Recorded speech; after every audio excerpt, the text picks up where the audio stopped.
Selamat pagi teman-teman, kita bertemu lagi ya dalam sesi pelatihan online atau corporate e-learning, masih tentang topik presentation skills. Ya, ini bagian dari program corporate e-learning. Jadi e-learning korporasi. Di dalam sesi sebelumnya kita sudah bicara mengenai 3 dimensi untuk membangun presentasi yang wow, yakni kekuatan kontennya bagus, kekuatan desainnya oke, dan kemudian delivery skill Anda juga top marko top, jos marko jos. Sehingga presentasi Anda akan dikenang banyak orang. Oke, mudah-mudahan seperti itu ya. Nah, di dalam slide berikutnya, di dalam sesi berikutnya nih saya cerita mengenai 3 kesalahan fatal dalam membuat slide presentasi. Jadi banyak orang membuat kesalahan ya dalam membuat presentasi ya, baik pakai PowerPoint ataupun pakai Canva ya. Sekarang aplikasi yang populer untuk membuat presentasi itu selain PowerPoint adalah Canva. Ya, mudah-mudahan Anda bisa pakai Canva juga ya. Itu lebih bagus dibanding PowerPoint. Tapi kalau Anda belum bisa Canva ya nggak masalah pakai PowerPoint. Nah, apa 3 kesalahan fatal itu ya? Sebelumnya saya mau ngasih tahu nih di halaman slide 32 ada sebuah statement yang menarik ini. Menggunakan PowerPoint itu seperti menaruh AK-47 yang terkokang di atas meja. Kita bisa melakukan hal-hal yang sangat buruk dengan aplikasi ini. AK-47 itu senapan mesin, Mas. Ya. AK-47 itu senapan mesin legendaris buatan Rusia. Jadi kata Peter Norvig atau direktur riset Google itu mengatakan Anda pakai PowerPoint itu seolah-olah Anda pakai senapan mesin. Kalau Anda nggak bisa pakainya, senapan mesin itu bisa akan membuat kejadian yang buruk. Jadi analoginya betul itu ya. Jadi PowerPoint itu kalau ahli pakainya ya bagus, bisa kayak senapan mesin ya, efektif untuk perang gitu. Tapi kalau Anda nggak bisa pakai senapan mesinnya ya amburadul, bisa membuat Anda mati sendiri ya. Nah kayak PowerPoint, kalau Anda tidak pandai menggunakannya, itu PowerPoint itu akan menjadi sangat buruk. Nah ini saya ngasih tahu contohnya ini. Ya, tapi sebelumnya saya mau mengatakan presentasi jelek itu memang bikin pemirsa ngantuk ya. Jadi itu sering sekali ya kita itu dengar presentasi yang kontennya tidak menarik, kemudian desainnya juga garing, itu akan bikin ngantuk. Ya. Anda misalnya dengar seminar yang presentasi membosankan, slide presentasinya juga hanya teks, tidak ada gambarnya, itu sangat jadul, sangat garing. Nah, kesalahan pertama nih ya, di slide 34 nih saya cerita nih ya, kesalahan pertama itu sering terjadi itu, memindahkan Word ke PowerPoint. Jadi kalimat Word, ya teks Anda aplikasi pengolah kata Word, Anda pindahkan ke slide presentasi, itu sering terjadi itu, banyak dosen-dosen terutama, pejabat-pejabat tuh kalau bikin presentasi kayak gini. Teksnya dipindah ke PowerPoint itu kan sama sekali tidak sesuai dengan desain profesional. Itu sangat kampungan. Contoh berikutnya nih ya, saya di dalam slide 35 nih ya, sampel slide presentasi menjadi kurang efektif ya, karena terlalu banyak kata-kata ya. Seperti yang Anda lihat di sini. Terlalu banyak kata-kata. Di dalam slide saya ya kadang-kadang ada beberapa ya slide yang pakai narasi ya. Tapi itu sangat sedikit. Mayoritas slide saya bentuknya ada gambarnya. Ya. Nanti saya tunjukkan dalam slide ini juga. Nah solusinya saya bilang ya di halaman 36, solusinya cukup tuliskan poin-poin kunci konten presentasi Anda. Jadi kalau bisa Anda itu jangan terlalu bernafsu memindahkan semua teks ke dalam presentasi. Itu banyak orang yang bernafsu. Seolah-olah audien itu tidak akan paham kalau tidak semua dipindahkan. Itu no. Anda cukup tampilkan judul utamanya saja, kemudian narasinya ya Anda terangkan. Jangan narasinya kemudian Anda paksakan masukkan ke semua presentasi. Itu presentasi Anda menjadi buruk. Jadi saya bilang nih ya, tayangkan hanya poin-poin pokok dari gagasan yang ingin Anda sampaikan. Hindari kesalahan fatal menampilkan kalimat-kalimat panjang dan rinci dalam sebuah slide. Ya, ini tolong diingat ini teman-teman ya. Kesalahan ini jangan Anda lakukan. Ya, sampaikan poin-poin kunci. Nanti saya kasih contoh-contohnya. Ya. Nah, kesalahan kedua, semua tulisan memakai huruf kapital, itu sering itu. Banyak pejabat tinggi, kalau bikin presentasi semua pakai huruf kapital gitu ya. Itu menurut saya annoying. Kenapa? Karena huruf kapital yang terlalu besar itu justru membuat orang tidak bisa membacanya, apalagi kalau semua teksnya pakai huruf kapital. Jadi nomor 39 nih di halaman 39, sebab kalimat panjang yang semuanya menggunakan huruf kapital terbukti justru sulit dibaca. Tidak nyaman di mata karena semuanya huruf besar. Saya bilang di slide berikutnya ini dalam medium digital seperti layar komputer, jenis huruf seperti Arial dan Calibri lebih mudah dibaca dibanding Times New Roman. Jadi kalau Anda mau bikin presentasi, kalau bisa fontnya itu misalnya Arial atau Calibri. Jangan pakai Times New Roman. Tapi kalaupun Anda pakai ya nggak masalah juga ya. Tapi yang lebih penting konsisten. Jangan di halaman pertama pakai Arial, di halaman kedua pakai Calibri, di halaman ketiga pakai Times New Roman. Itu sangat sering terjadi ya, banyak orang presentasinya sudah warna-warninya jelek, fontnya tidak konsisten. Jadi bikin desain saja serampangan gitu ya, kampungan.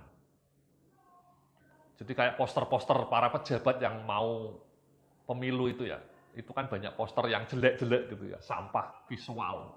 Orang bilang sampah visual. Banyak poster di jalanan yang fontnya jelek-jelek semua, desain posternya juga jelek, gambarnya bupatinya, wali kotanya menonjol. Nah sayangnya presentasi itu juga banyak didesain dengan konsep yang sama. Jadinya sampah visual, materi presentasinya menjadi sampah visual.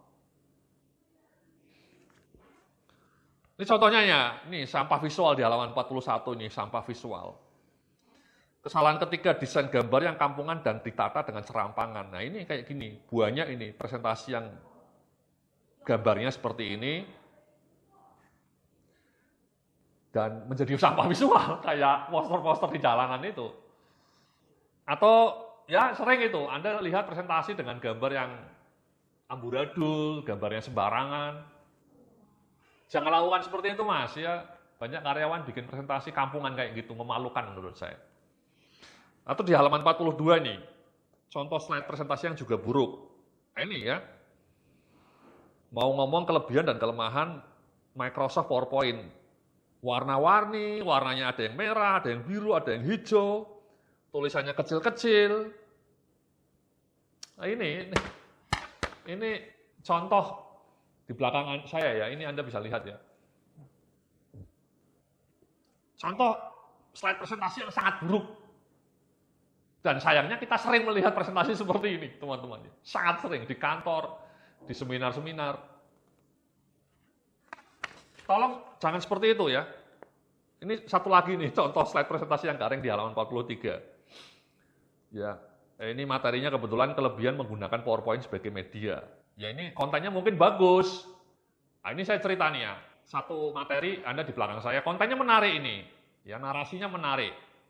Tapi desainnya sangat buruk. Ya. Background-nya sangat buruk gitu ya. Warnanya ada yang merah, kemudian kotak-kotaknya itu kampungan. Ini kan desain tahun 70-an Mas, tahun 80-an ini. Kenapa hari ini masih dipakai ya? Ini kan desain yang sangat kuno, yang kampungan. Tapi sekali lagi sayangnya di kantor Anda masih sering melihat presentasi seperti ini. Yaitu menyebalkan. Nah kalau bisa seperti ini Mas, di slide-slide berikutnya nih saya ngasih contoh yang presentasi yang wow. Ya, yang halaman 44 desain presentasi yang lebih menarik. Ah ini kan seperti ini ya. Kontennya sengaja saya kosongkan tuh. Kontennya bebas ya, Anda bisa ganti kontennya dengan narasi teks Anda. Tapi kan desainnya sangat powerful tuh. Sangat menarik. Desainnya sangat menarik, infografis namanya seperti ini. Ya.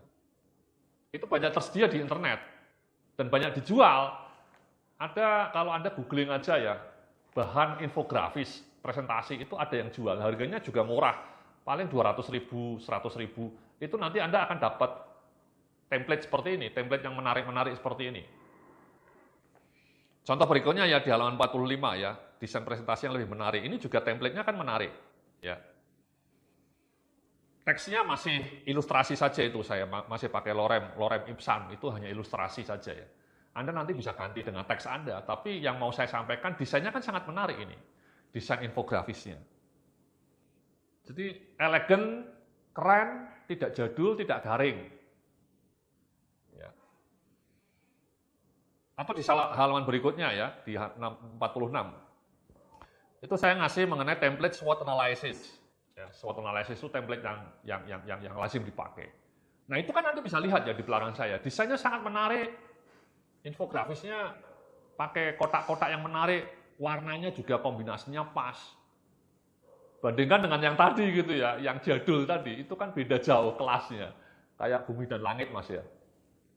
Nah kalau bisa Anda presentasi itu gayanya seperti ini teman-teman. Gayanya itu infografis yang profesional seperti ini.